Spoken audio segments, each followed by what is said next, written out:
The pairing I was rooting for the most was Elide and Lorcan. The Lorcan connection. I love it so much. No, but I think that was the best one. And the way it was structured and the betrayals and the emotional roller coaster. So good.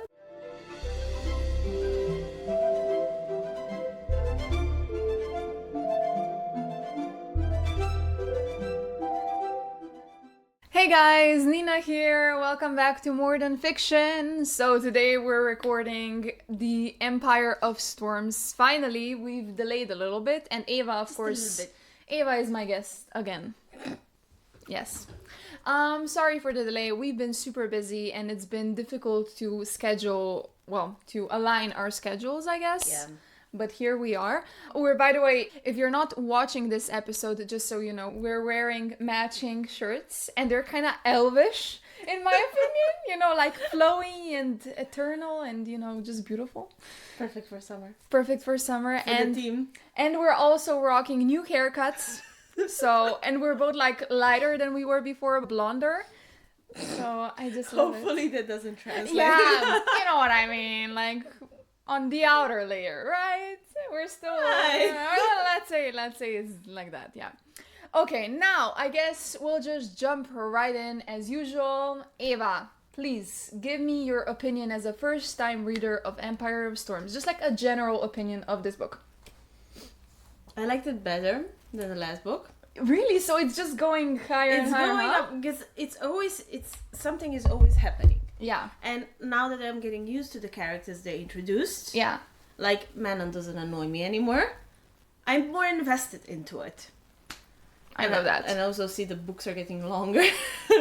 They're getting longer and better. And that's a perfect combination. But it should be a progression like that because the author is older, has more experience, she's already written so many books, right? So it makes sense.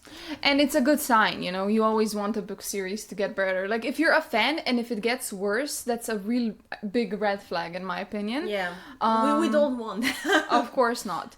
So I'm really happy to hear that. So again, I did not reread this book just because I think my memory is still pretty good of what's happened. So I just wasn't in the mood to go all over it again. Plus, I feel like this book had a lot of sad moments. And even when I was just kind of recapping it, so I read like a little recap online just to be safe. When I was reading certain quotes, I was like devastated just reading them. It had certain moments, yes, but more than sad, I think there was a lot of betrayal. It was more feelings involved, like lots of emotions all over torture. Emotional, yeah. Very emotional, yeah. Yeah. It's a roller coaster if you ask me. What's your favorite couple in this book? I was forced to relinquish my ship, so the ship with Chaol has sailed. That sailed in the previous book already. Now it has finally sailed. He wasn't even in this book, and I know you told me this. Tandem read. The tandem read, and I was like, okay, what does this have to do with anything? And then I'm going chapter by chapter. I'm looking, hey, Chaol's not here. It's very interesting. He's still not here, and I'm going, and suddenly it's the end of the book, and I'm like, he was not here. You were like expecting to see him? Yes! Yeah. That's how I felt the first time I read this book. I knew that Chaol wasn't a part of it, but in my head I was still like, no, you know, I probably got pranked or something. But not even mentioned. Yeah. Oh, but he was mentioned. Dorian was daydreaming. Okay, yeah, with Dorian's power. Okay, sorry. Yeah. Dorian was daydreaming about Chaol. Like, I feel sometimes that Dorian and Chaol aren't even best friends. I feel like they're like lovers or something. But he wasn't mentioned by Aelin. Yeah, I'm sorry. Aelin has moved the fuck on. I know she has moved the fuck on, but that's what I was trying to hit. I know. He was not mentioned by her. I was like, damn, he meant so little to her. Yes. That was actually kind of annoying to me too. I'm like, I know you moved on and I'm happy for your girl and you shouldn't be thinking about your ex. Like, but thank God. God. But you can't even think him as friend though. Yeah. She was like her loved ones. He wasn't there. Yeah. Like, he doesn't exist. That is kind of sad, actually. Oh well. Well, we'll see if Chaol thinks about her in the next book, I guess, Tower of Dawn. Another thing that I was dreading the first time I read this series, like, I wanted, after Empire of Storms, I wanted to jump right into the Kingdom of Ash, meaning the last book of the series, because I wanted to know what happens after this cliffhanger that we had in this book. But no, we have to go to Chaol's story, and we have to read an entire book about him and not know what's happening with these guys, with Aelin and now being abducted and all of that. Oh yeah, spoiler warning. You're gonna be getting spoilers for this entire book up until this point. Not for the Tower of Dawn and Kingdom of Ash, not that, obviously. But just so you know, to be safe. So yeah, that was frustrating to think about, and it still kind of is, but at the same time, Tower of Dawn is a really good book. So if anyone is thinking about skipping that book or something, don't do it. Don't do it. You wanna know what happens to Like, listen to an experienced reader here, okay? I have read this shit 2 times. She has not. She's reading it the first time, so she has no idea what she's talking about. Which is why you want to know as soon as possible what happens. I will not skip. No, because the last book, The Kingdom of Ash, will not be as good, and it will not make as much sense if you skip the next book. So the ending won't be as satisfying. So, you know, if you want to screw up... So it's a satisfied ending. It's not black and white. It's like, you can say it's satisfying or not, but if you know what's happening with the characters, if you know their entire journey, if you understand it, then reading about them in the last book is more satisfying. That's what I try to say. So that's very important, okay? Yeah.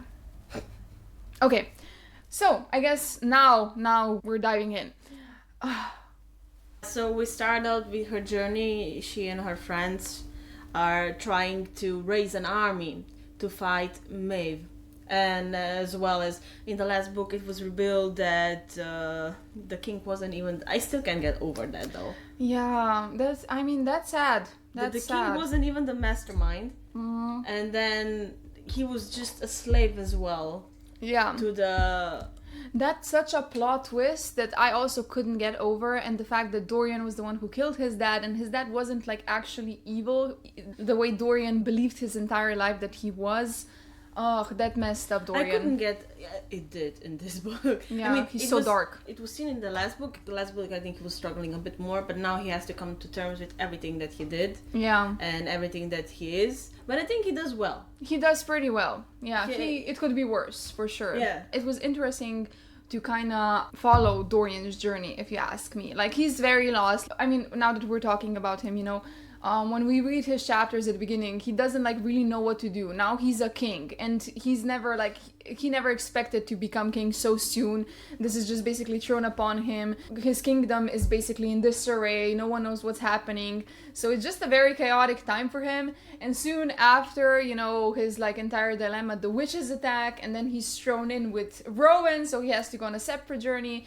And yeah, Dorian's, like, sometimes he did annoy me, because at times I was like, as much as I love Dorian, I was like, okay, Dorian, step up. You know what I mean? Be a man. You know what I mean? But at the same time, I feel like his journey is realistic. You know, it's very realistic. Of course, he's not like immediately gonna step up and be this king, mighty king. Like, of course not. This is new to him, and he has to go through this process to get to where he ends up getting to. Yeah, but I think it was realistic in showing the slow progression of his character. For sure, yeah. And I really like the, and this is gonna maybe sound a bit controversial, but I like the inner fighting in the group. You know, the secrets they keep between each other. That's not controversial. I love that. I live for that. I was like, oh, drama. I mean, now that I think about it, it actually is kind of controversial, because when I was like Redditing, you know, doing my research and stuff, like after I read every book, I go on Reddit and I stalk what people think, because I want to know.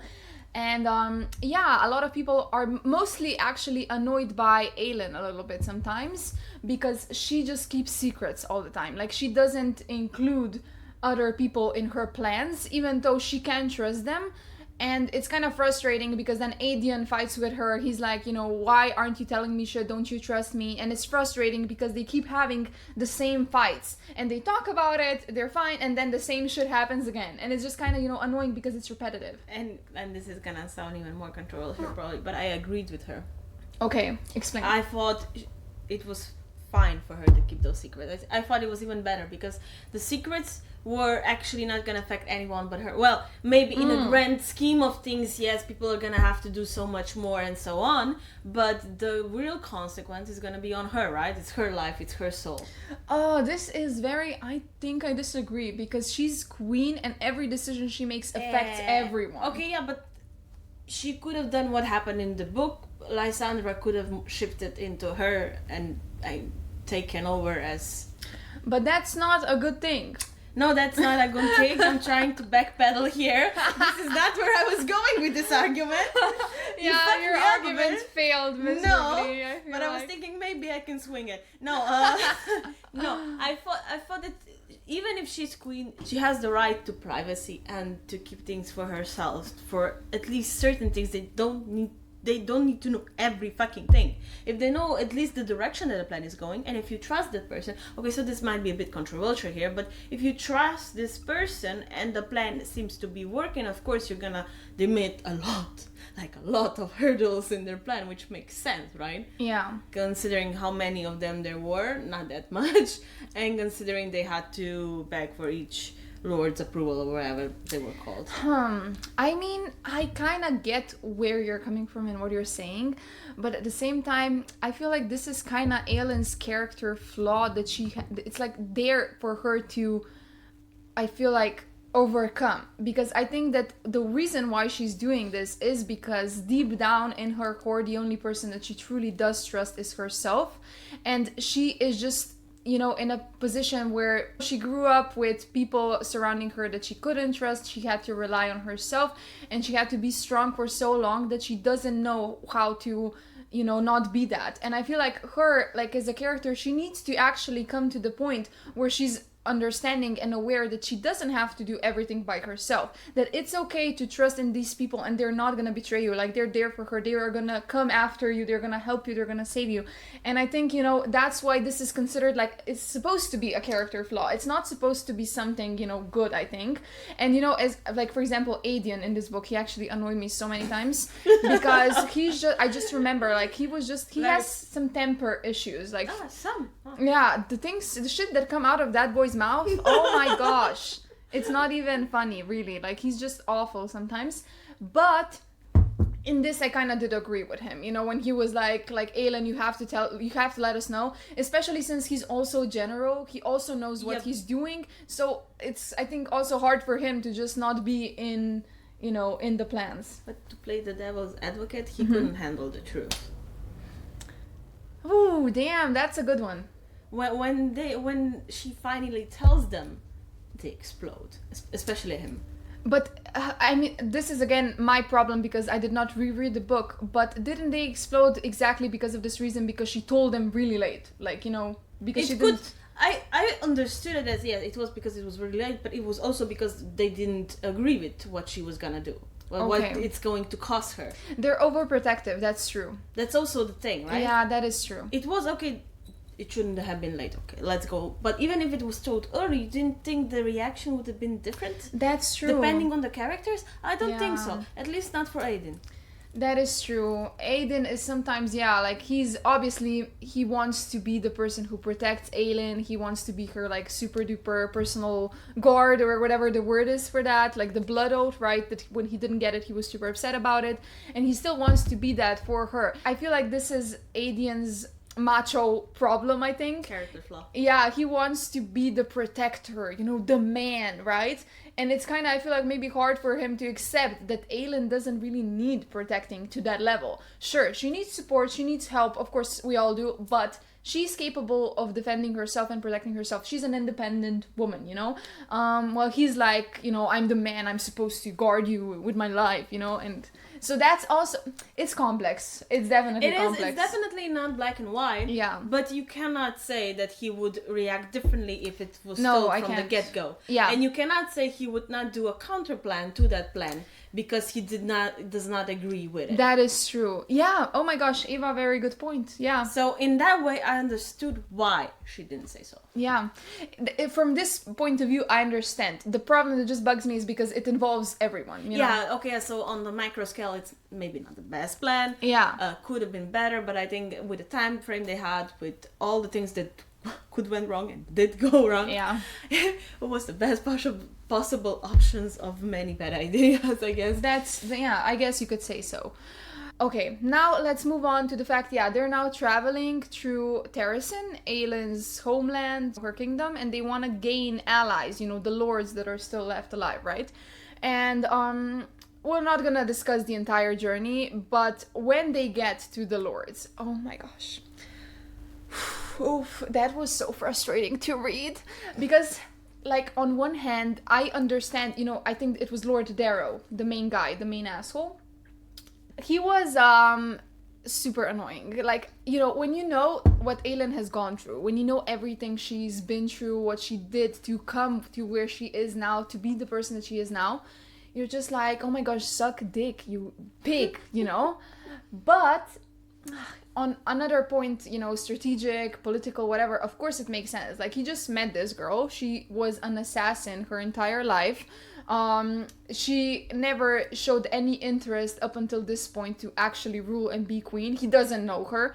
Of course, he's not gonna let, an 18-year-old to just step in and take over their kingdom. She's 18 at this point? 18, 19, something like that. It doesn't matter. She's young. So it's like, I get it, of course. And she also understands. Of course, she backfired at him and she was like, shut the fuck up, whatever. I'm gonna prove you wrong, as she should.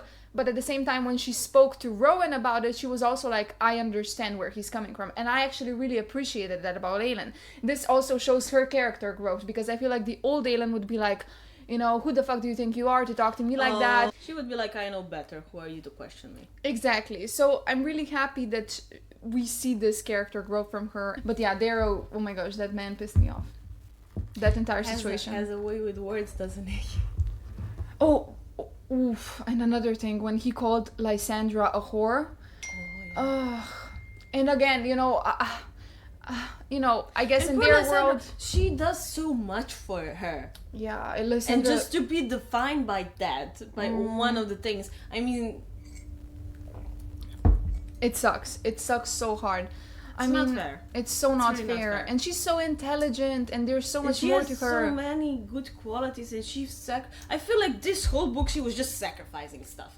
True. Sacrifice after sacrifice with no fucking gratefulness. Okay, so Aelin is grateful to her, yes, but she's not there for the whole journey. What does that say? She's left with fucking Aedion, and that guy takes time to see the appreciation for what she's fucking doing. Yeah. He has to see her physically exhausted on the brink every time with the transformations to be like, oh no girl, you're going through something, I see it's hard, I appreciate you.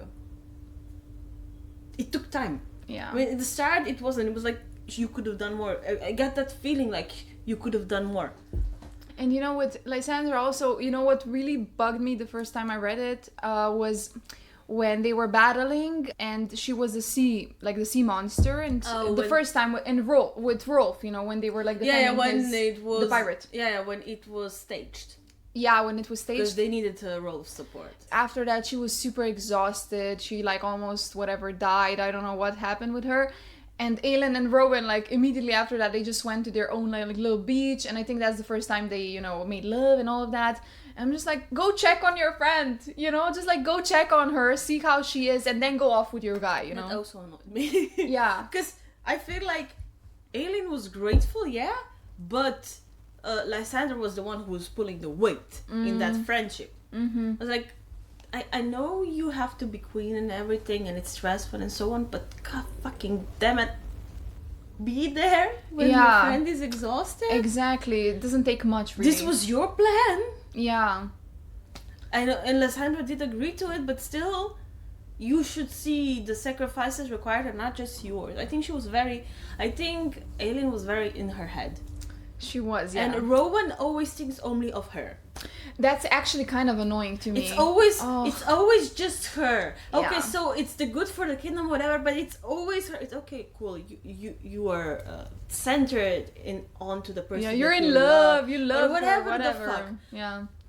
But it's Static too much. motherfucker that you are. Yeah. Anyway, But wait, before we move on from that point, that's what I want to say. Like, that's something that I'm generally bugged by when it comes to females and mates. Just how they're so centered around that one person that they don't see anything else. Every time someone even misspeaks a little bit to her, like maybe someone raises their voice at her and he's immediately like, you know, like growling and being all my God, macho protective. that's I'm so just like, cringe. come on, this is like Cringe. this is like conversation between individuals. Just let her have it. Like, sure. And sometimes she's not always right. Sometimes she's actually in the wrong and someone needs to tell her that she is. And you are not going to be the one because you're just so overprotective.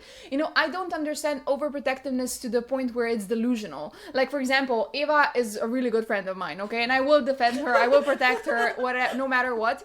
But if she was wrong in a certain situation, at least that I believe she was and like the general population believed she was, I would be like, Eva, you know, you fucked up, right? You know what I mean? And we appreciate this. Of course. We appreciate that you tell you have friends, and when you fuck up, they tell you, dude, you fucked up. Yeah. So you can do better. Of course, there has to be an explanation. It cannot course. just be you fucked up. You're fucking dumb. Or it No. can be, but I expect an explanation afterwards. Yeah. Yeah. No something. explanation means that you're saying dumb shit and I'm not listening to you at this moment. Yeah, true. Makes sense. But Rowan doesn't do that. Yeah. And I really hope this is not endgame. She still doesn't hope. Look, I love this. I so know that Chaol is not endgame. I am past that. much. Okay. I have accepted this as of now. Anyway. As of now. Because I was looking at this book, I was like, he's not here. Okay, so this is probably not happening. No, that's Maybe not happening for there's sure. gonna be a cliff. Probably not, because I've seen your face. No, Anyway. I'm literally like telling you right now, lose all hope. Chaol and Aelin are not happening. I feel like, you know, this isn't really a spoiler, guys. Come on, she's totally delulu. Like, this is another level of delusional at this point, you know? So I feel like y'all that are listening, you know, you're aware, okay? She's just special. It's fine. We love her anyway. Thanks. Yeah, you're welcome. Okay, so it's not happening. Break my heart. It's done. Okay, my delusion has been cleared. Yes. You're But for the sake of the plot, guys, for the sake of the plot, let it not be Aelin and Rowan. Let it not be that, because it's killing me. It's boring. No, it's killing me. I don't like it. I don't like the chemistry. I don't like the way they interact. Okay, so it's cute. He opened up. In the last book, it was okay-ish. Yeah. Now it's just annoying. Yeah, I agree. Now it's annoying the fuck out of me. I agree. I don't like it either. I don't like it. I don't like the fact that he's so overprotective. I feel like he's not challenging her at all. She's stuck. Stuck. She's not growing. Not growing with him.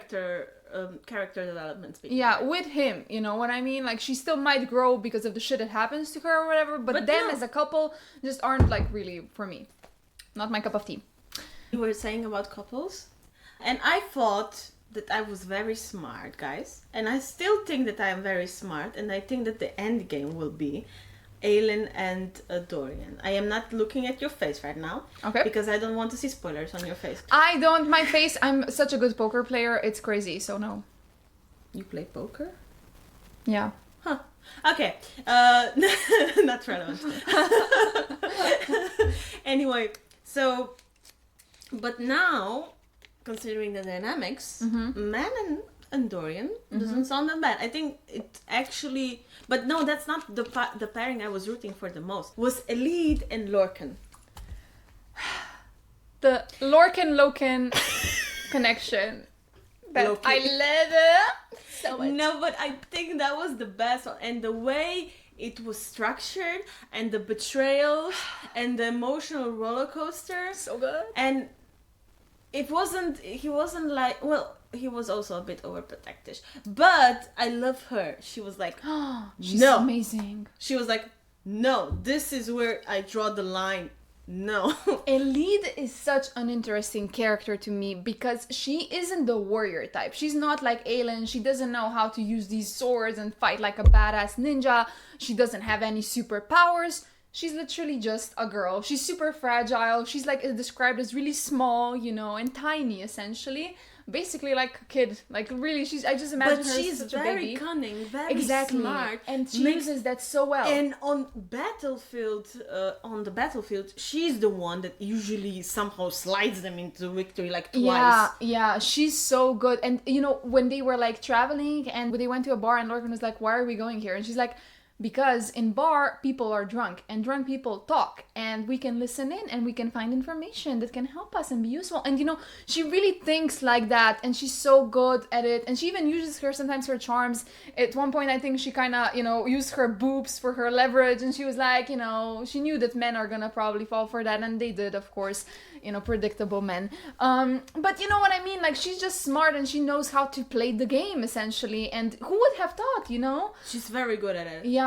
She's very good at it, and I love that Lorcan went from unwavering support to Maeve to switching his loyalties to her, and it was slow. And it was slow, and it was so slow. elegant. So it good. was slow, and it was building, and I was just, I live. Thank you. I love that it's not like, yeah, I hate that. A good slow burn. This was a good slow burn. And I love that she's like, you fucked up. Yeah. I am not trusting you. Yeah. Since you fucked up so badly. Yeah. And it's always, I mean, that I think was the best pairing yet in this. For me too. In the of all relationships in these books, even though I was a very big Chaol and Aelin fan, and Stan, whatever. Yeah. This I think was the best pairing. For sure. Described. And the most unexpected. You know, like who would coming. have thought? You know, Elide at the beginning, you know, she was just like a minor little role. Then at the end of the previous book, we kind of knew she was gonna get a big role because she had like the thing for Serlena, and she was also looking for Aelin. So we knew their paths are gonna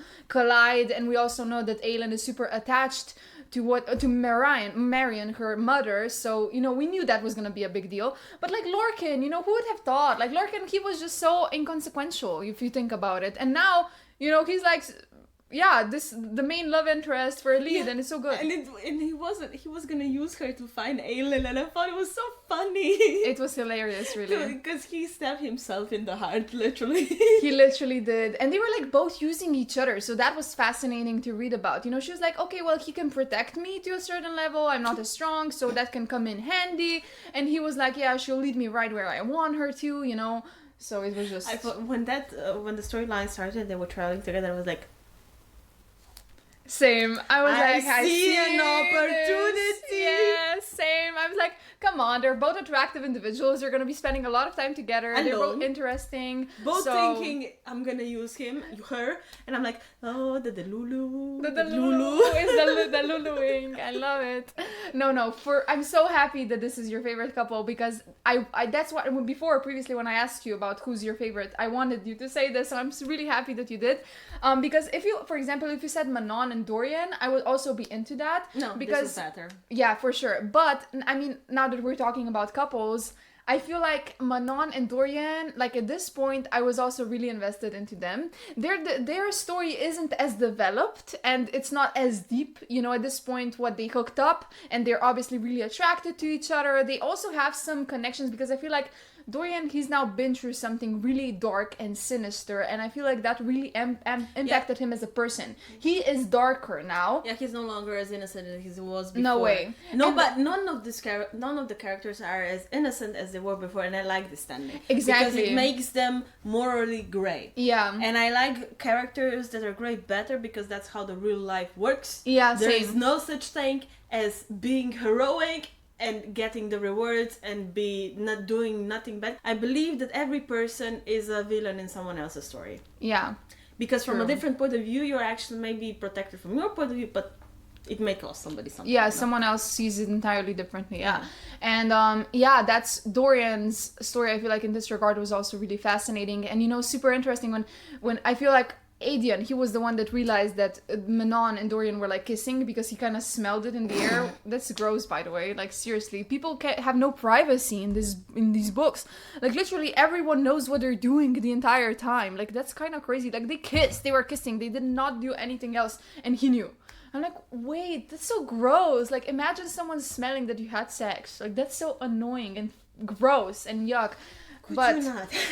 But yeah, we're not gonna dive too deep into that. But anyways, after he realized that, he went up deck when they were on that ship and he spoke to Lysandra and he was like, how did Dorian go from this healer lady, super nice, angelic person, I forgot about her. Sorsha, to a freaking witch with claws and teeth that can like literally rip your artery out? Like, how did that happen? I'm just like, it makes so much sense for his like character growth, because yeah, he was like this innocent Dorian, you know, he lived like this guarded life, nothing really bad happened to him, so of course he connected to a person that kind of was innocent in that sense too. I mean, she wasn't, she has been through shit, but she was like a good person essentially, you know, not morally gray, she was literally just a hero kind of character. But with now that he's been through, and now that he's changed and that he's dark and that he's essentially somehow like, yeah, morally gray, of course he's now drifting to someone who understands that darkness too, you know, who isn't repulsed by it but sees it because she is the same, right? And that's so good. I love that they match the energies. I think in the books they match the couple, well, the author matches the couples with what the character needs at a time or feels at a time. Yeah. And I think that's done really, really nice, which is why I think in the end it's like the whole series is just a character growth for Aelin and Dorian, and then it's gonna be end pairing. I mean, if you think about it, like, if that does happen, it's gonna be pretty poetic, you know? And it's gonna make a lot of sense. If that does happen, I said. But at this time, while I was reading this book, I was actually really into Manon and Dorian. Like, and also, you know, I kind of caught the vibe, even in Queen of Shadows. I didn't say anything because I didn't want to spoil. But that would also make sense. Manon and Dorian would also make very much sense. They would. After the talk that Manon had with Aelin and so on. Yeah, and like, you know, the first time they met, when he was possessed, and he was like, hello, witchling, and she was like, hello, princeling, you know, and it was just... You're not letting that one go. Of course I'm not. And that's actually, like, in this community, in the Throne of Glass fandom, it's a big deal. Like, everyone keeps quoting that. Yeah, people are obsessed with that when they meet the first time. And you know, she was the one who kind of helped him see the light in that moment. She was the one who got through to him when the demon was possessing him. So I think that was such an important moment. And that's immediately when I was like, wait, is something happening here? Because if it is, that's so cool, you know. And I was really excited for the next book because I sensed it there. I smelled it. I smelled it like Lorcan smells it, and Rowan and everyone. Gross. Okay. Yeah. Okay. You didn't need that reference here. Well, you got it, so, you know. Also, I mean, I feel like, guys, I feel like at this point you're aware that we're more like character driven. You know, we are like obviously talking about characters more than we are about the plot. But I mean, of course, we're talking about the plot through the characters too. So I hope you're not like bugged by that, but that's how we roll. And speaking of characters, I guess I want to move on now to the Rowan and Dorian friendship that we also didn't see coming and that I really liked, actually, the bromance there. Because I was surprised with that. Right? Because as we know, the witches attacked Dorian's kingdom, and Rowan was basically sent by Aelin to kind of help him escape. And they were like such buddies. I appreciated it so much. Rowan came and they were like on the boat, stranded for so long together. And, you know, Rowan was kind of understanding how strong actually Dorian is. And he taught him how to channel his powers, how to do the shield. It was so good. I didn't see that coming. Right? I thought that the progression of that's gonna be they're gonna hate each other. Right, because I thought more so than Dorian, Rowan was not gonna like Dorian. I was surprised. Yeah. That hard ass mellowed out, bro. Yeah. Because he was so... And Rowan, at the start of the previous book, when he starts training Aelin, he's untouchable in a way, emotionally, right? Yeah. And I still didn't kind of get over that. Yeah, you're still in that mindset. Yeah, I'm still in that mindset, so I'm like, he likes him? What? Yeah. What? Like, you would have thought, at least at the beginning, he would be like coldish towards him, at least. Yeah, or something, or snobbish, or looking down, or something. But that's Rowan's character growth. Like, Aelin, first I said Elena, because it's like Aelin, Selena, right? Aelin, I feel like really melted a little bit of that harsh exterior. Yeah, it really shows, and I didn't see it, how it has a general effect on him, until you saw him interacting with Dorian. Because before, with her, he's mellow. Sure, of course, whatever. and her environment. But now he was just by himself with Dorian, and he was still like that. Yeah, and I was surprised. I was really surprised. Yep. Pleasantly surprised, don't get me wrong. Yeah, same. I really like that about Rowan. Yeah, I feel like I've already mentioned this, but I feel like this book series is truly about friendship, you know? Sure, the couples are also cute, especially Elide and Lorcan, but, you know, the friendship thrives in these and book the series. betrayals and the things they go through as a friend group and still try to patch up. And I thought that at the beginning, when they were trying to get as many lords to support them and they still had secrets, you can, and it makes it really realistic because it doesn't just show you, oh look, everything is working out, they're getting that support and everybody's like, yeah, sure, I'll believe you. Let me just pledge I don't know how many hundreds of men or people I have to your cause. But it's actually met with doubt, met with realistic views, met with people looking down on you, saying shit about you. Yeah. Like, what do you have? Exactly. Why should I trust you? Yeah. It's really well written in that way. It's very annoying when it's like, what do you have? And you have this whore with you, what she's going to do. It's really, because those people are not invested in the character development of these people, because they don't know them. And it makes sense, of course. We're reading this from an outside perspective. Yeah. But, which is why we get attached.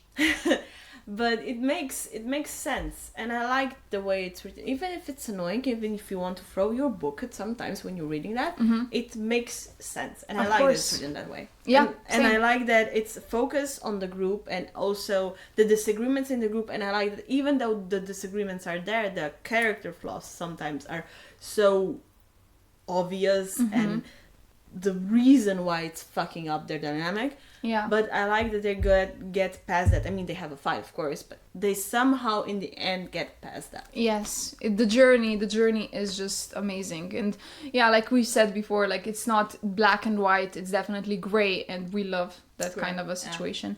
Yeah, and I guess now we're moving on a little bit again.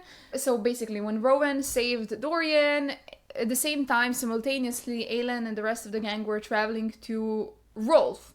Rolf is basically like a pirate. And if you have not read Assassin's Blade, beware, spoilers are coming. I am spoiling this to you, okay? Is that okay with you? She hasn't read it. This was the prequel. The prequel, yeah. Yeah, okay, sure. Okay.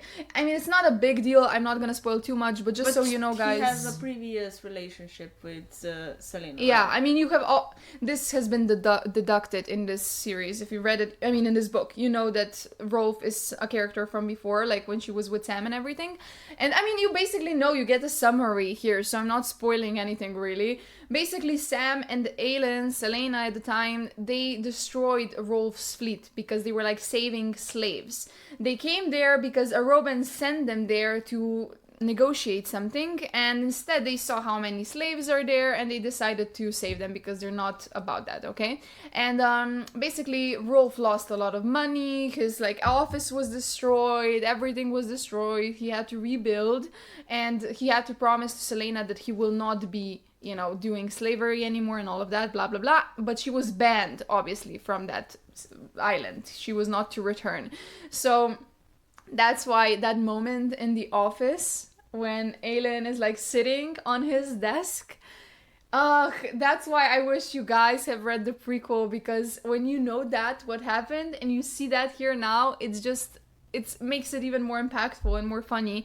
And yeah, it was just so good when she was like sitting there and they walked in and she was like gave Rowan a compliment and she was like, "Where aren't you dashing or something?" And he was like, "I'm taken." And she's like, "Oh, I bet your woman is beautiful and then super intelligent and, you know, all the good things, you know." And Rolf was just super confused, standing there, not understanding why is she flirting with him, because Rolf doesn't know that Selena is Aelin. So that's so good that he's so confused. And he's like, he looks at Dorian and he's like, "Isn't she your champion? Shouldn't you control her? Tell her to get out of my office, you know, and whatever." And he's lost control entirely. And Dorian's like, "If you'd really know Selena, you'd know that you can't control her. You just survive her." And I'm just like... That was good, yeah. Right? It's not exactly formed like that, but that quote was brilliant from Dorian. You survive her. Amazing. And then after that, Lysandra walked in, but she looked as Aelin, right? And and Rolf was so confused. He was like, wait, Aelin does not have a twin? What is happening here? You know, what the fuck is going on? And yeah, then it was revealed to him that this is the same person. And it was just poor Rolf, but at the same time, so fucking good. Was it a good scene, right? Yeah, it was. I didn't know the backstory, but the backstory with now I'm kind of sad I didn't read the prequel. Wow. I mean, you've been busy, you know, and it's fine. Also the first time I was reading these books, I also didn't. So, you know, I feel like the second time when I did, it was, interesting because you kind of had these, like, little thing that you're in on, you know something that the It others makes so don't. much more sense, though, then. Yeah, but I feel like it's also really well described in this book, recapped, so you kind of still know what happened, so you're not, like, completely lost, and you're just like, okay, so that happened in the prequel, well, you know, we'll find out when we get there. So yeah, they finally reunite. They need basically like Rolf's map that he has on his arm. So we're not gonna go into details there, right? But yeah, essentially, you have to remind me because I forgot the details a little bit. You know, the fight happens when they kind of stage it, right? They stage the fight, yeah. They stage the fight where Lysandra turns into a sea monster creature, whatever it's called. That it seems like these... So it seems like they're attacked and they show their power so they can defeat that And not monster. just that. The thing is that Rolf, he's a part of like these people that were... I don't know, I forgot the name, guys. I mean, you've read the book, you probably remember. But, you know, like this tribe or something of people that left the Terracin shores or whatever, and they, like the rumor, the myth has it, the legend has it, that they will return once these sea creatures call upon them or something, or once those sea creatures return, because they used to like live together or something in peace. And now Lysandra is basically supposed to be that sea creature. So now everyone that is a part of this tribe or whatever they are would see it as a sign to return and help. Which is really smart, you know. Super smart. But it takes a lot out of Lysandra. Yeah. Poor Lysandra, but yeah, it needs to be done. Yeah, and it's fine. Like, I just wish, she would be more, like, showed a little bit more of appreciation. Because, sure, you're aware that they appreciate her. Like, okay, but you have to show it too, right? Like, action, words, you know, right here. Yeah. So, yeah. Okay, so that was an interesting storyline, I felt like. And also, it was just good to see everyone reunited. Yes. I feel like that's the... Like, this is why this is my favorite book up until this point in the series, because also everyone is reunited, you know, they're all on that boat. Like, at one point Manon also lands there. We're gonna get to Manon and her storyline in a second, but yeah, I lived for the moments when they were all together and they were bantering, they were fighting, they were just being so many beautiful and powerful people with big egos, leadership skills, and they're all in the same place, and it's beautiful. Yeah. We're missing a few, but yeah. Wait, right, Elide and Lorcan especially, yeah. When they we're gonna get that. We're gonna get to that later.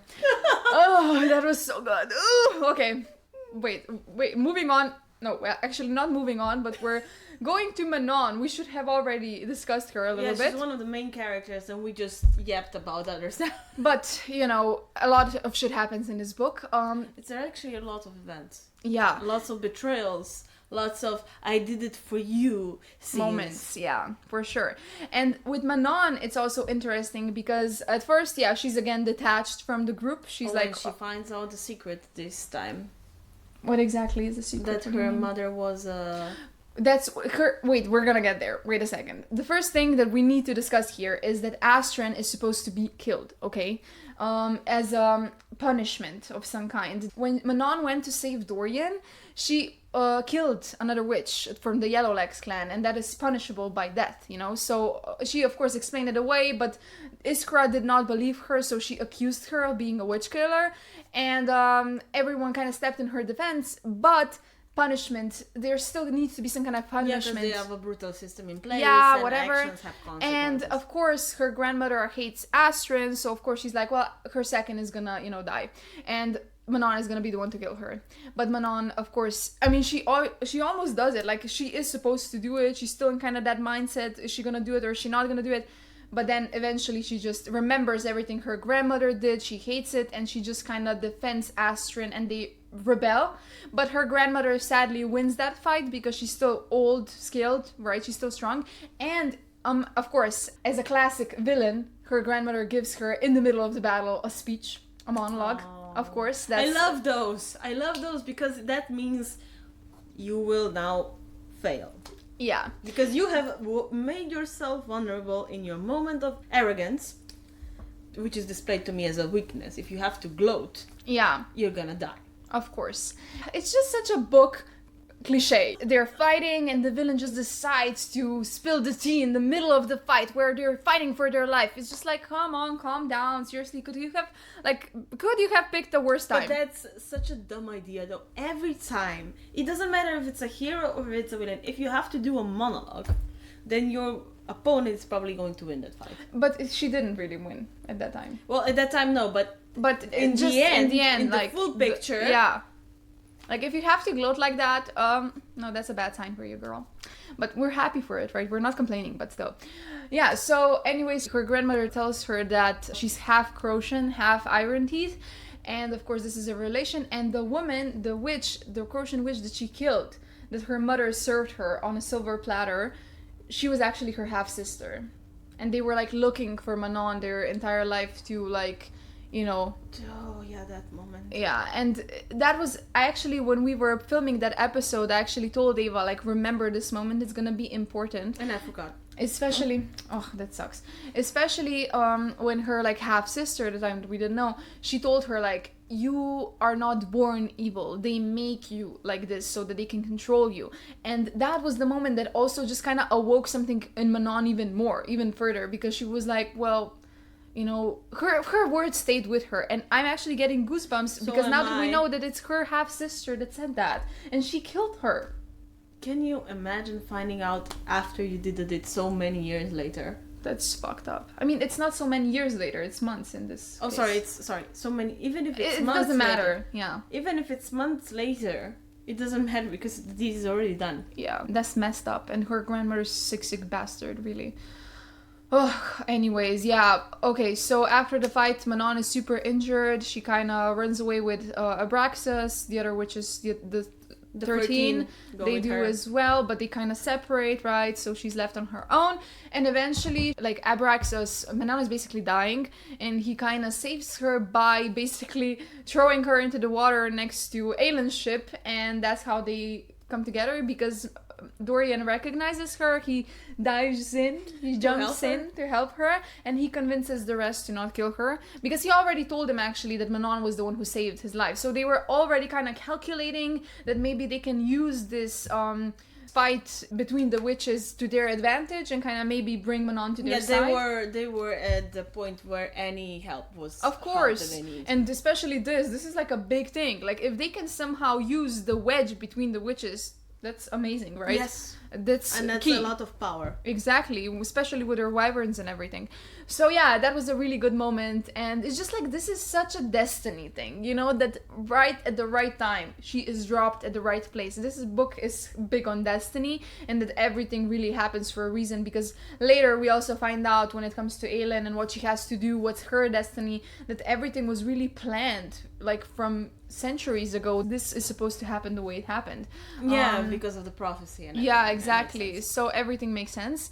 They're all together now, and they are on their way to get like a lock, I think, for the keys. The Wyvern locks. Something like that, yeah. We're not gonna dive too deep into that, right? But that's where they're going. They needed to close the gates. Yeah, and the journey there is also super fun, because like they're attacked by mosquitoes and everything, and Aelin, she has like a shield around her to protect her, and just the dynamic, it's so good, you know, the banter, the moments in this book are so fucking good. Yeah, I love it.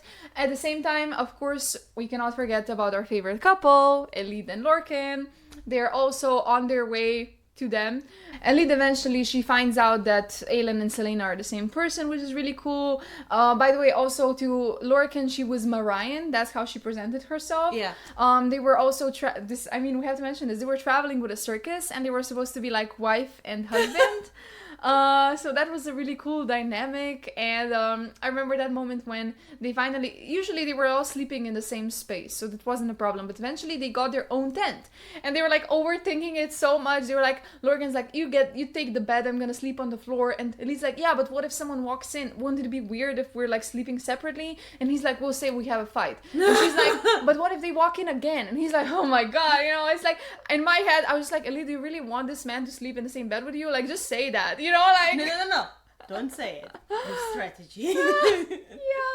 She's just like, I thought it was fun. I thought that was where it started to show, like she starts liking him more. Yeah. Like, and the best, my favorite moment was, I think, no, one of my favorites. Everything about them is super good. Every time we got their chapter, I was just like dying. I was living for it.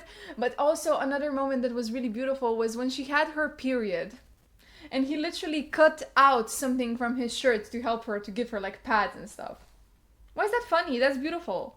No, it's funny because of all the moments, that was the one that you liked the most. No, one of the moments, but it stuck with me because it's so un-Lorcan. You wouldn't expect Lorcan to do something like that. I would expect him to be awkward. Yeah, exactly, because he's such a brute. But this is also awkward a bit. But it's not. He really knows how to react. He's like, this isn't such a big deal. You would expect Lorcan, this big-ass muscular warrior, to like be like, oh, that's a woman thing. I don't know what to do. Oh yeah, why. I didn't get that from him. No, of course I didn't either. But like, you would... If you were judging him based on appearances, that's what you would think. So what I'm trying to say here is that everything about Lorcan is just so surprising and so refreshing, and just so everyone thinks he's this thing, but he's so much more. And later on we also find out about him, Rowan does, that after, when they came to their aid in that book, when Aelin and Rowan needed help when they were in that sanctuary, and they came, like the Brotherhood, and basically Lorcan got really punished for that, like out of all of them, and he told the cadre to not tell this to Rowan because he knew that if they did, Rowan would feel guilty about it. That's so selfless. Like, that is so selfless, and I'm getting goosebumps. And Rowan was just so shocked. He's known Lorcan for so long, and he doesn't even know that he's that selfless. Yeah, but he didn't see that side of him. Yeah, exactly. So I think he didn't perceive him as a character that can be selfless. I think he just saw him as a minder. But that's such an interesting thing when it comes to also Rowan. I feel like that's also his flaw, like he's just so self-absorbed in a way. Like, even before he met Aelin, he didn't stop to think that maybe just maybe Lorcan is in the same boat as him, and all of these cadre members, like, they're in the same boat. They're all going to just maybe stop and think that maybe there's more to him too, just like there's more to you, right? And just this judgment, they should have stuck together, and instead they separated and divided, and it's weird. I think Rowan works in a way that he's like, this is what is affecting me, and these are the people I care about. And before he meets Aelin, there are no people he cares about. Yeah. And then it's just her. Yeah. It slowly starts expanding, don't get me wrong, when he starts to understand and gets connections with other people. But he's still, the mindset still there. I get it. You're right. That's why I don't like him as well. So annoying to read. I really like the fact that we're like on the same page when it comes to this, really. And yeah, okay, another moment that I love between Elide and Lorcan, the Lorcan connection, is when they were like sleeping in that cave. They were like really close to the gang at that point, and they were discussing Maeve, and she was like, yeah, were you lovers? And he was like, no, we weren't. That conversation was just so good, and I'm gonna actually read it. So, he's like, I'm blood sworn to her. I will never leave. Her chest hurt at that. Then she can rest assured knowing you'll pine after her for eternity. The words came out sharper than she intended, and she made to look at the stars, but Lorcan gripped her chin faster than she could detect. He peered into her eyes, scanning them. Do not make the mistake of believing me to be a romantic fool. I do not hold any shred of hope for her. Then that does not seem like love at all. And what do you know of love? He was so close, had neared without her realizing it. I just love that. I imagine Lorcan as like the hottest, really. Just because he's such a grumpy like warrior. More than Dorian? It's a different kind of handsomeness. Like Dorian, he's the beautiful type. Like the really pretty boy type. And I'm actually normally more about the rugged handsomeness. More about the, handsome, but like rough around the edges, you know what I mean? And I feel like Lorcan is more of that. So it's difficult because they're so different. And you know, Dorian's my first love. So Really? I mean, in this book series, right? He's the first one that I was just like obsessed with. So it's a hard question. Okay. So, where was I? I think love should make you happy, Elide said, remembering her mother and father, how often they had smiled and laughed, how they had gazed at each other. It should make you into the best possible version of yourself. Are you implying I'm neither of those things? I don't think you even know what happiness is. His grace grew grave, thoughtful. I do not mind being around you. Is that a compliment? That's so cute. I don't mind being around you. A half smile cut across his granite-hewn face, and she wanted to touch it. That smile, that mouth, with her fingers, her own lips. It made him younger, made him handsome. So she reached up with trembling fingers and touched his lips. Lorcan froze, still half above her, his eyes solemn and intent. Anyways, what did she say here? Oh, this is the beautiful part, yeah. I would hide you, imparent. If you do what you need to do and need somewhere to go, you would have a place there. With me. His eyes snapped open, but there was nothing hard, nothing cold about the light shining in them. I would be a dishonored male. It reflects poorly upon you. If anyone thinks that, they would have no place in parents. She's such a strong-willed little thing. I love her. And yeah, after this, basically, he wants to say something, and she cuts him off, and she kisses him. And I just live for that, because, you know, who would have thought? Little Elide doing the first move, you know, it's so good. And then, you know, it just kind of develops and it's actually pretty passionate and pretty cool. And I just love their relationship. And this is like the moment that I just really appreciated. And the fact that she told him that she would hide him. You guys. Eva, say something. It's cute. I don't know. What do you say to that? Like, that you love it too. Of course, I love that also she takes her power back because she's the one to kiss him, right? Yeah, after everything that happened. After everything that she's been through, and she still can do that. Yeah, and it's a big thing. She's a very strong character. Yeah. I mean, I think that out of all the characters to this current timeline, she has been through the most. Of course, Aelin is... I think Aelin beats her a little bit. A bit, yeah. But Elide's up there. For what she is. True. And for the power she has, because Aelin is more powerful. Yeah, of course. And for the background she has, right? Yeah. Because Aelin was a bit prepared for that. Maybe yeah, Elide was basically locked in a dungeon. She didn't even learn how to read. Yeah. Nothing. So yeah, Elide is a different kind of a... damage, I think. Yeah. It's sad, but at the same time it's beautiful because she's so strong despite of everything that happened.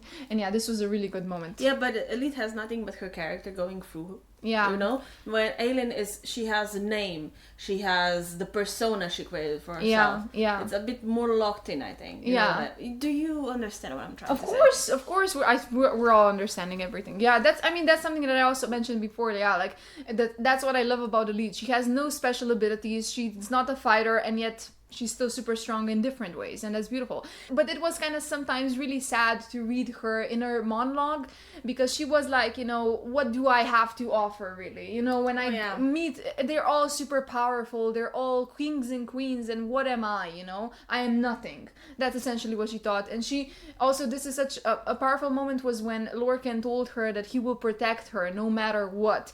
Because that's something, the first time that she's hearing this, like, sure, the witches, they also did that, but Lorcan, he really plainly stated it, that he would like literally do everything for her, and that's something that she's never had. And you know, I can't wait for the other books too, to maybe see her character progress even more, and for her to kind of grow into herself and see that she has so much to offer. She might not be the fiercest warrior and the most powerful whatever fey creature, but she has her wits, and that means something, and it's so important. And she's also super brave. Yes. And bravery really matters when it comes to war and everything. And clever. Know? Yeah, bravery that's what I mentioned. Matter, her brains. If she didn't have her wits, bravery wouldn't move Of course. So a combination of that makes her extremely powerful in a different way, completely. So anyways, after, like, they have a little makeout session, but it doesn't last, sadly, because they have to run. The Ilkin have arrived, and they're going straight for Aelin and the gang. And basically, at the time when they're like smooching, Aelin and the gang, they realize that there isn't a lock in that chest that they found. It's basically a mirror. And Manon, she kind of explains to them that this mirror is like super powerful. Yeah, Baba Yellowlegs, for example, she used mirrors for like predicting the future, the past, seeing shit. You know, it's super powerful. And this is also something that the witches were building, that her grandmother was building for Dorian's dad, you know, when they were meeting, for her to show him the weapon, because the weapon, yeah, it's gonna be really key in the war. Like, it can obliterate everyone, essentially. It's a big deal. And anyways, they are gonna obviously take the mirror, but yeah, the Ilken are coming, and it's so good, like the battle and the Aelin using her power, being super powerful.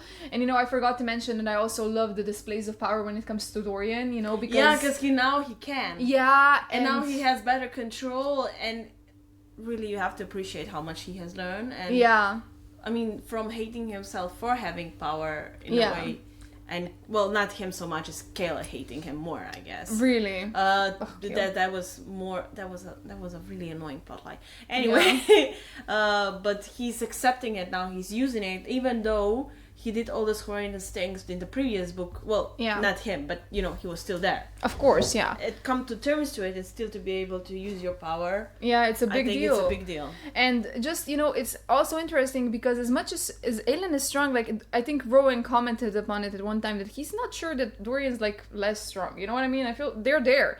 And it's just, that's why it's also a big deal for Dorian to finally use that power, because he can do some damage. And I just wish he would, like, you know, do more with it, right? And he's finally doing it. He's finally accepting it. He's stepping up, and you know, his growth led him there, and it's amazing. Anyways, they defeat the Ilken, but the thing is that Lorcan and Elide are on that side of the fight, right? So they're basically like, Lorcan, he kind of did a big shield around them. It was such a big moment. He did the shield and they survived. He protected Elide with his body. It's just so beautiful. And now, give me your phone, please. Thank you very much. What? The chapter that we've been waiting for. Here you go. Yeah. It's just such a big deal because after this fight, the reunion happens, and I think this might be the most, like, my favorite part of this entire series. Like, really? For real. I don't know why. This is just so beautiful. It was so good, the entire thing, because for so long, Elide was searching for Selena to give her the thing that Keltain gave her. She didn't know that it's actually Aelin, and she found out, and she had so many doubts about herself, like, what will Aelin think of me? I'm so fragile, I'm worthless, whatever. Aelin, at the same time, for so long, she believed that Marion died protecting her, and she couldn't help her child, the one she had a message for, right, from Marion, that she loves her. And Manon, at the same time, she cares for Elide. She's like her little puppy. Yeah. You know, so this entire situation is a big deal. And when Elide sees Aelin and Aedion for the first time, and she sees their eyes and their hair, and they're like twins, and she's like, oh, you know, two sides of the same coin, essentially. And it's such a big, powerful moment because they grew up essentially together. Elide was kind of on the outs, as I understood, because she was such a like calm person, while the other two were crazy, and they didn't hang out that much. But you know, it's such a beautiful. Okay.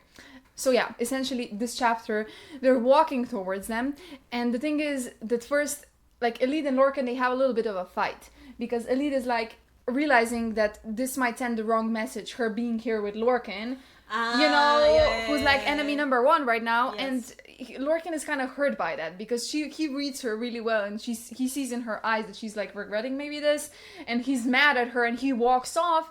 And the lead, by the way, they're both like Lorcan and Elide, they have something else in common. They're both touched by gods.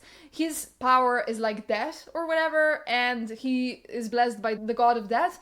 Well, Elide, I think, is blessed by the goddess of wisdom, I think. And this wisdom person is like whispering in her ear, like, look around, see something. And she's like, what should I see?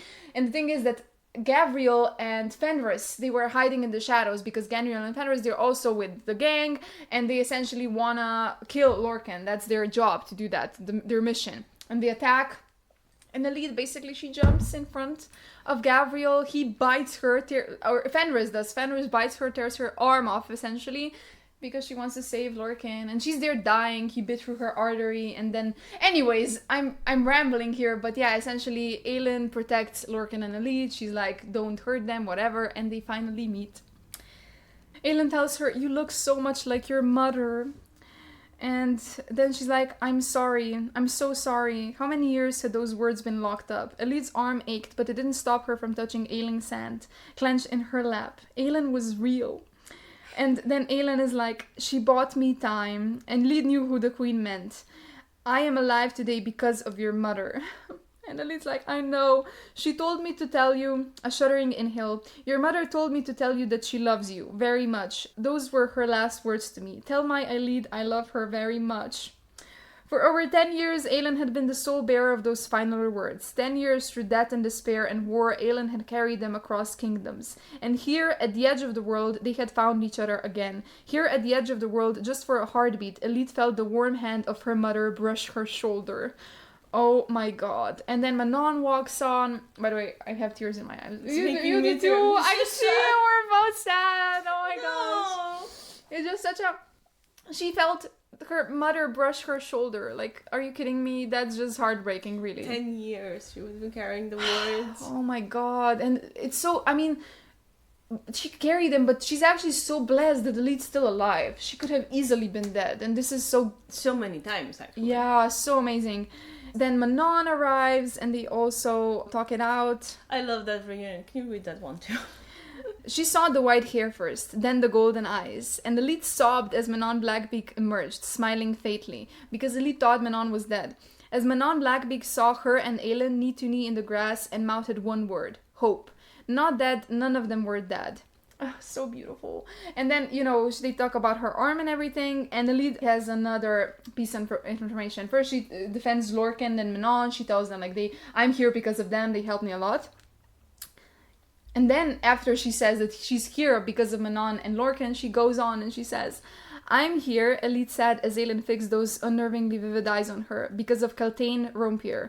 Her throat clogged, but she pushed past it as her trembling fingers fished out the little bit of cloth from her inside pocket, the otherworldly feel of it posed in her palm.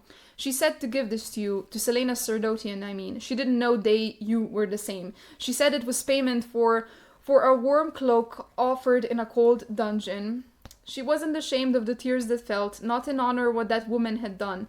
Aelin studied the scrap of cloth in Elide's shaking palm. I think she kept this as a reminder of kindness. They broke her and hurt her, and she died alone in Morat. She died alone so they couldn't. You know, she doesn't need to finish that. She said to remember your promise to punish them all, and said that you can unlock any door if you only have the key. Oh, Aelin clamped her lips together and closed her eyes. That's so sad. Like, again, tears. That is sad. I mean, if you think about fucking Caltaine and what she's been through, and she sacrificed herself at the end. Even though you didn't like her I didn't like her in the first book. Yeah. When she gives that to her and what she does, I had no words. I didn't expect that. Yeah. And she says, like, for a warm cloak, and this is something that we discussed in the previous book, like, that one act of kindness when someone is really down, you know, and hurting, can change the course of their life. Like, just one act of kindness. And it's a powerful thing, and Sarah J. Maas, I just appreciate her for this. Really. Yeah, it's beautiful. After that conversation, Dorian also joins them, and he's like, wait, Caltaine Rompier saved you? And he's just so shocked. And then the next chapter, this is from Dorian's perspective, Caltaine Rompier had just turned the tide in this war. Dorian had never been more ashamed of himself. He should have been better, should have seen better. They all should have.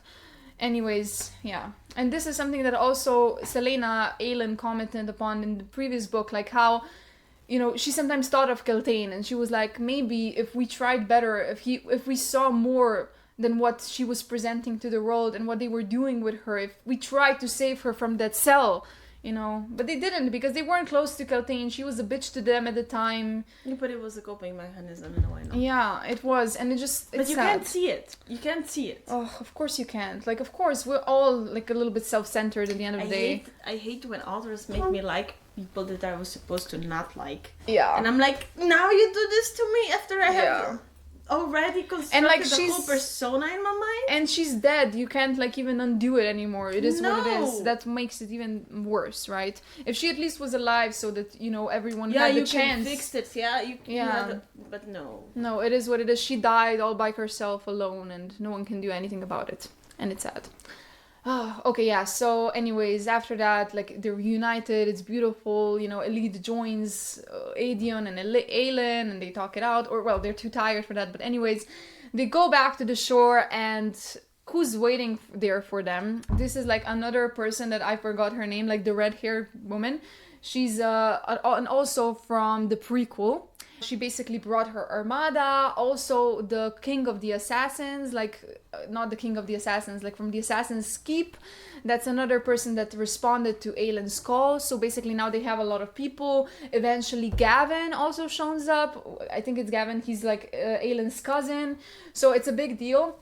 After that, like eventually Maeve also shows up. They now have to fight it out.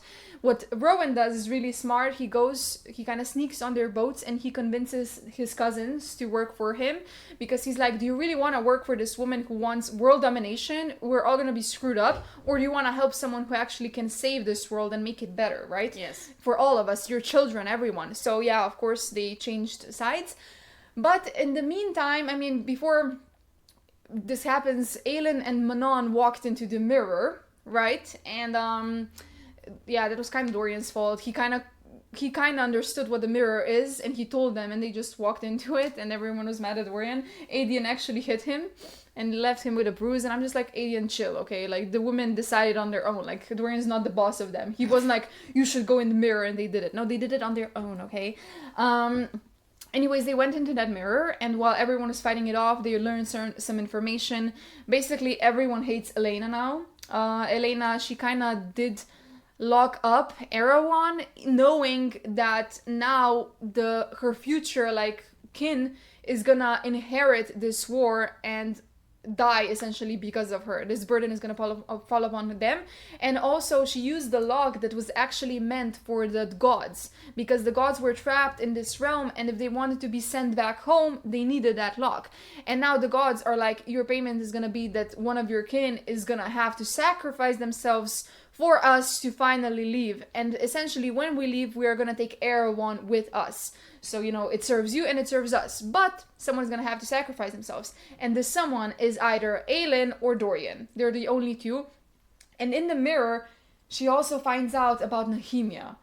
Oh, yeah. That was actually a pretty big deal. And it also, again, came full circle, because we always knew that Nehemia was working with Elena, that she was somehow connected. She did her, like, mumbo-jumbo shit to, you know, help Aelin when she was fighting in the first, you know, book, the trials and everything. And yeah, essentially Nehemia met her before she even came to Rifthold. She knew her, and basically she knew what her price was gonna be. Elena told her that she's never gonna see Iweli, like her home place, ever again. And she knew she was gonna die, because she knew that Aelin was gonna save the world, essentially. Aelin confronts Elena, and she's like, why me? Why not Dorian? And Elena tells her that Dorian wasn't ready at the time when Nehemia came. Like, she saw that he's just not there yet. Well, she kind of was. She's been through stuff. She's more developed characteristically. Yeah. So that's a shitty reason, though. But shitty. Okay. Like, I don't like Elena, honestly, like a bitch. But she's portrayed so selflessly at the start of it all. Another plot twist. You would have never thought. She's actually kind of the villain, you know. She screwed everything up for our girl Aelin and Dorian. Anyways, that's it. She finds out a lot of information. She's eventually gonna die, essentially. And when they come out of the mirror, that's when shit goes down, because they actually land on the coast, and Maeve is there. So Maeve wasn't even planning on defeating them, the fleet. She just wanted to trap Aelin. That was her goal all along. Yes. And she walks right into that trap with Manon. Also, Elide is there, and she's basically at gunpoint, at sword point. They almost cut her throat.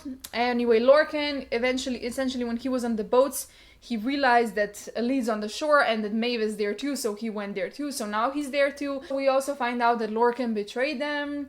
Essentially, when his worry for Elide, though. Yeah, no, it wasn't ill-intended, but yeah, everyone's pissed. No, it doesn't, because what happens to Aelin is just awful. Yeah, and what Elide says to Lorcan is also not quite. I remember that quote when it was "Don't touch me." When she finds out that, when he confesses what he did. Yeah. It was pretty awful, yeah. And Elite feels so guilty because she feels like she led like this betrayer into their midst, and now everything's going to shit because of her, essentially, because he wanted to protect her, right? And who is she in comparison to Aelin, the queen? So it sucks. That's what I found really funny. Well, not funny, but was really kind of the theme with this. They're elves, right? And it's always centered around one woman, and it's everything for her. Yeah, it's very tunnel vision. And in this, like, and that's what I hate about elvish like books. This is something that really bugs me, the overprotectiveness. But at the same time, like, Lorcan, he screwed up with this, but this was the first thing that he did in that kind of a way with the protectiveness, so I'm still not that bugged by him in comparison to Rowan, who's just all in your face all the time, you know? Oh, but he exploded when he learned that. I mean, rightfully so. Anyways, this sucks because basically Maeve, essentially, she does take Aelin away. They can't defend her. It's also really annoying because she has this like control over Lorcan, Gavriel, and Fenris. They can't help because they're like bloodsworn to her. Yeah, and she takes Fenris as well, but she leaves Lorcan and Gavriel. And she puts like an iron mask on Aelin, so that is just dreadful. And I just feel locks her in a cage. Oh my gosh. Is it like, oh my gosh, no. I think it ends with her in darkness. Yeah, that's messed up. Like, poor Aelin, I'm really worried what's coming for her in the next book. Another thing that we also find out here, I think it's in this moment, or was it previously, that Rowan and Aelin are mates. I don't know how you skipped that, by the way. When you said before, like, they're not mates. They are. This is what we find out here. We find out that basically Maeve fabricated his relationship with Lyra. So Lyra is supposedly the dead mate of Rowan. But that's not the case. Maeve, she somehow knew... How did I skip that? I don't know. Maeve, she somehow knew that Rowan is gonna be bonded, mated to this super powerful being. I don't know if at the time she knew it was gonna be Aelin or whoever, but she wanted him for herself. So that's why she put into his mind, somehow she affected him, influenced him to think that Lyra was actually her mate. She duplicated the connection, but that wasn't the case. Aelin is actually his mate. Next book we will not speed read. That's the spirit. We love it. And it's gonna be Chaol's book, so you're gonna be invested. Okay, Oh, I'm annoyed now.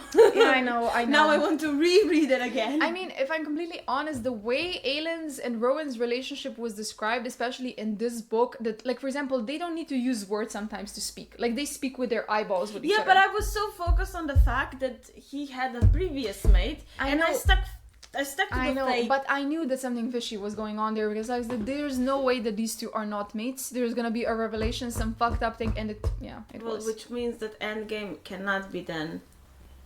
Oh. That's why I was so shocked that you... I wish you didn't skip this. Oh.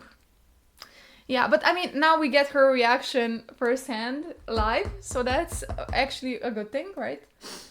Yeah. Really? This is endgame? I mean, you never know. Rowan might die and she might end up with Dorian regardless.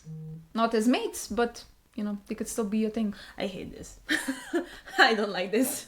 Yeah, I mean... I don't like this couple. It's not concluded, but yeah. No, this is basically concluded now. They're mates. But you don't know what happens with Rowan or with Aelin, essentially. Maybe one of them dies and... Yeah. Would be a better ending. Damn, girl! Would be a better ending. I mean, maybe Rowan, but I don't want Aelin dying. I would be so sad about it. After everything that girl has gone through, for her to just die? No. But really, they gave her Rowan? Really? Guys, comment down below if you're into Rowan or Aelin, or if this is something that you're also just not into, just like we aren't, really. Yeah. Really? Look, nothing is confirmed yet. All of the possibilities, this guy. I mean, Sarah J. Maas is really big on mates, okay? That's really this big, guy. And I hate it. I don't like mates. I don't like it to be destined. I just want them to choose each other. But he's not helping her with character growth at all. I mean, he's her rock, basically. That's what his role is, I think, to just be there for her. And she's never had anyone to just be there for her, you know? So maybe in that way, I think. I don't like it.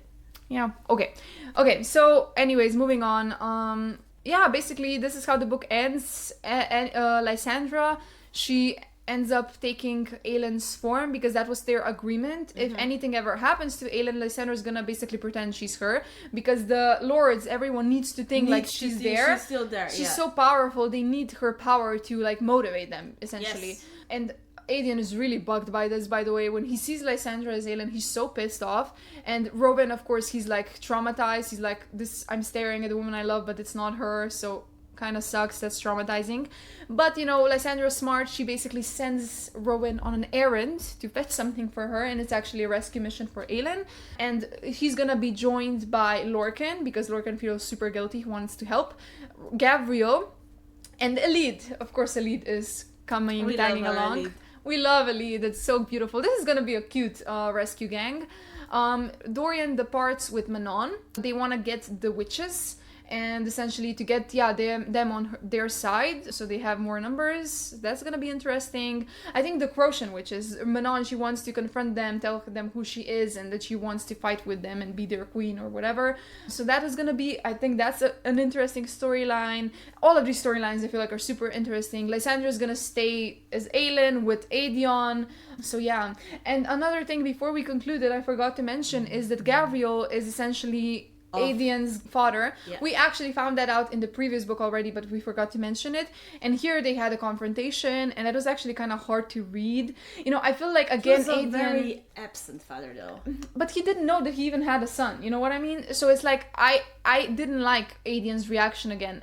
Again, he annoyed me because I'm like, he didn't even know you existed. You know, I would understand if he thought he knew he existed, but no, he didn't even know that. How can he be there for you if he doesn't know? But I don't like Aedion's character at all. Yeah, I don't like him either. It's a bit too much into your face. I agree. But I don't even like Rowan's character, so... Yeah, but I do like Fenris from the cadre, and I also like Gabriel. Gabriel seems like a very honor-driven person, and Fenris is super fun, I think. And it was also really difficult to see Fenris because he really wanted to help Aelin at the end, but he couldn't. And now he's going to wherever Maeve's taking them together, so maybe they're gonna bond, and it's gonna be cute. How is his name said? Fenris? Fenris. He's like, Elide describes him when he turns in from his wolf form. She describes him as the most beautiful man she has ever seen. Because Fenris is supposedly the most beautiful of them. And he has a twin. But his twin is like... That's also another thing we learn about Fenris. I'm just talking about Fenris now. I know we don't know him that well, but I actually really like him from the cadre. He's my favorite, I think. He's just... he hates Maeve. He like hates serving her. But he's also very selfless because he joined Maeve because of his twin. His twin joined first, and then he did it to protect his twin. So that's kind of also sad, you know? Yeah, that never ends well. Yeah, it's sad, it's sad. Okay, yeah, so before we conclude this episode, I have an interesting little game that we're gonna do. It's not really a game. I want to know who's your MVP for this book, specifically this book. So the most valuable player, essentially your favorite character in this book. Elite. And then, okay, that's no surprise there. And it also makes sense. Of course it does. Because she's the leading cause for a lot of things happening in this book. Yeah. Now I have a challenge because I have to say another character. I can't say the same one, even though I would pick Elide as well if I could. But I'm gonna choose Lysandra. Because yeah, I feel like we explained, overlooked. Even I overlooked. Yeah, self-sacrificing. She had to swallow so much like insults because of her previous job that she had no control over. She had to do it, damn it. And she's also, if you think about it, a single mother. That wasn't really emphasized in this book, just at the beginning a little bit. But you know, she adopted that little girl. So she's just a really good character. So she's my MVP for this book. And now I want to know your LVP, least valuable player. Who did you dislike the most? Rowan. Well, I thought this was gonna be, bigger, but we've actually really explained our opinion very well throughout the book. So yeah, Rowan makes sense completely. For me, No, wait. Oh, okay. It's a tie. Oh. It's a tie. No, it can't be a tie. You have to choose one. No. It's a tie. No, you have to choose one. I'm sorry. That's the game. You have to choose.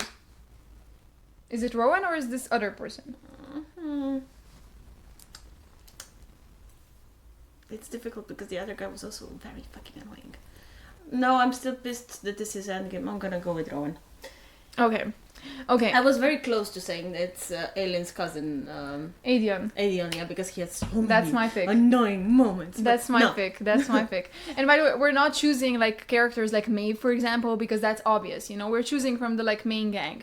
And yeah, I agree. It's Aedion for me. I think he's worse than Rowan actually, because yeah, Rowan, he's kind of like boring. I don't like the couple, but he's still like, he's a decent dude. He's still not as annoying as Aedion is with his temper tantrums and just like, get over yourself, okay? You're not the main person here. Get over yourself. You're just like annoying. Stop it.